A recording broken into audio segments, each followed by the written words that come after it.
Du 14 au 23 septembre de cette année, une mission des Nations Unies est venue évaluer les besoins du Bénin en matière électorale. Le rapport de la mission est transmis au Bénin par l'entremise du Programme des Nations Unies pour le développement PNUD. C'est ce rapport que Mme Rosine Sori Koulibaly est venue remettre au chef de l'État en main propre. Le rapport indique les efforts à fournir par tous les acteurs pour une élection bien organisée dans l'intérêt du pays. Il reviendra au président de la République et de partager le contenu du rapport, mais le rapport en fait s'adresse au chef de l'État et au gouvernement par rapport à ses obligations en matière électorale.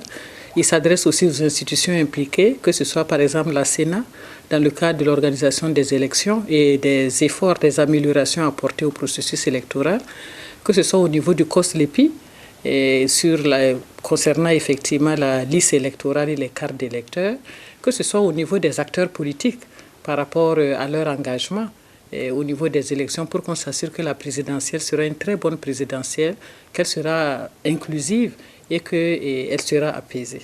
Rosine Sori Koulibaly a été reçue avec à ses côtés le président du COSLEPI. Du fait de son rôle, le COSLEPI est un acteur majeur de la chaîne d'organisation de cette élection puisqu'il doit mettre à jour le fichier électoral. Dans cet exercice, certains partenaires appuient le COSLEPI. Faisant suite aux différentes missions dépêchées par la communauté internationale au Bénin, certaines choses ont été retenues, et notamment la reprise de toutes les cartes d'électeurs, puisqu'il y a près d'1 million de cartes d'électeurs, près d'1 million d'électeurs béninois qui n'ont pas reçu leur carte. Donc il y a nécessité de reprendre ces cartes d'électeurs.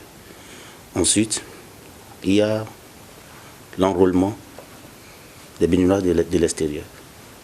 Et actuellement, nous sommes à cette phase décisive où, au plus tard à la fin de cette semaine, les différentes équipes seront déployées dans 32 pays. Il y avait nécessité de venir faire ce point, mais aussi de faire le point de toutes les missions, surtout envoyées par le secrétaire général des Nations Unies, ensuite par l'OIF, pour dire l'essentiel de ce qu'il y a à faire pour que tout se passe bien.